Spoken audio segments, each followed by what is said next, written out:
The following is a paid issue advertisement. If the vote count is accurate, then how come the number of voters is different? And if it's not accurate, then why was it certified? We are suing Letitia James and the New York State Board of Elections for a conspiracy against fundamental rights. This is not about who won. It's not about what party. It's about the fact that they don't care about your rights. Paid for by RealAmerica.vote, a DBA of New York Citizens Audit Civic Fund, Incorporated. Go to RealAmerica.vote. Cats and Cosby on the Red Apple Podcast Network. And we are back. And with us today is Miranda, Devine, and Rita. Yeah, boy, Miranda, you hit it right on the head.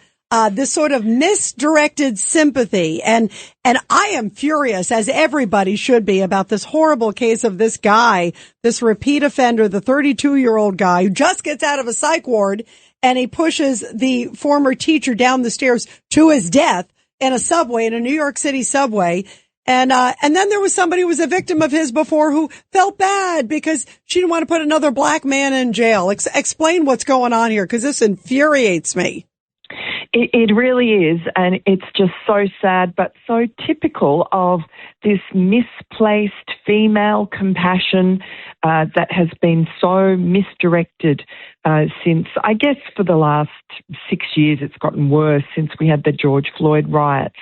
So this young Liberal woman, she refused to cooperate with prosecutors after this same guy allegedly attacked her on the subway 5 weeks before he pushed a retired New York City school teacher to his death last week. And she's 23. She now has regrets. And as you said, she told one of our reporters, maybe a part of me was just like, I don't want to put another black man in jail. And because of that, this violent, recidivist, predator, crazy or not crazy, whatever it is, he allegedly killed another victim. And she was very lucky to escape.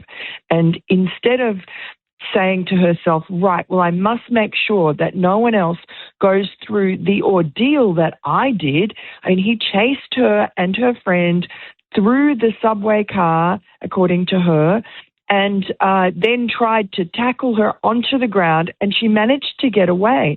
But this person was a very tall, very strong, fit male. And so she was lucky that she managed to evade him. And she and her friend also, she says, got off the train and they were walking down the street. They ran and then they were walking down the street, and this person, they said, was following them.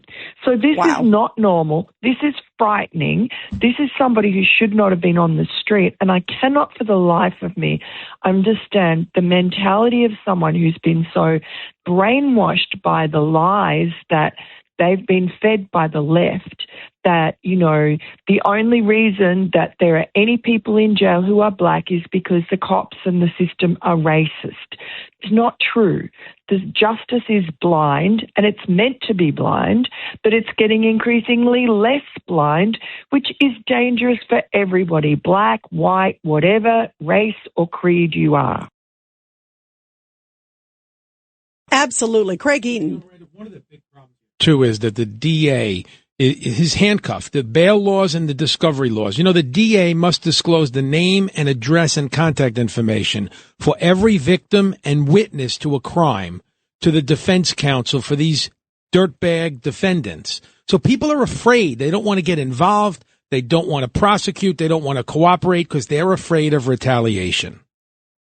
That is such a good point. And this was the laws that Andrew Cuomo brought in when he was governor. He approved them, and they went into operation in January of 2020. That was when the COVID was. So it was right before COVID hit, and everybody warned that these laws would be catastrophic, the new bail laws, but also, as you said, these new requirements that prosecutors must reveal the names and circumstances, addresses and everything of the victim to their attacker. And so, of course, a lot of women are afraid that would put them in danger. And everybody warned, but because COVID hit a couple of months later, there was a lockdowns and it was all masked. And then when crime went up after COVID, nobody put the finger on those laws. Yeah, absolutely. Really frightening stuff. Well, Miranda, thank you so much. Miranda. Yeah, it's scary. We've got to wake up. What do we all stand for? Truth, justice, and the American way. Away. And let's join Mark Levin in progress.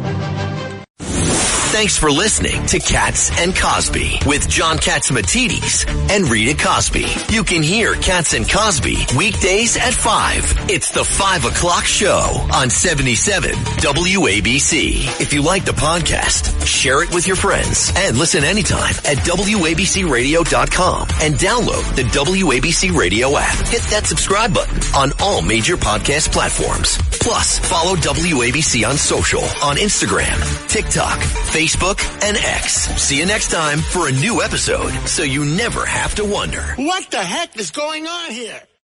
77 WABC and Bergen Newbridge Medical Center honor the life of legendary broadcaster and our friend, Ernie Anastas. Hi, it's Ernie Anastas. You know, your thoughts can affect how you feel. Bergen Newbridge Medical Center is the largest hospital in New Jersey, providing comprehensive, equitable, compassionate, and high-quality emergency inpatient and outpatient medical care, plus mental health services and substance use disorder treatment. The Bergen Newbridge team can address your total health needs in one convenient location. Call 201-225-7130 for an appointment or newbridgehealth.org.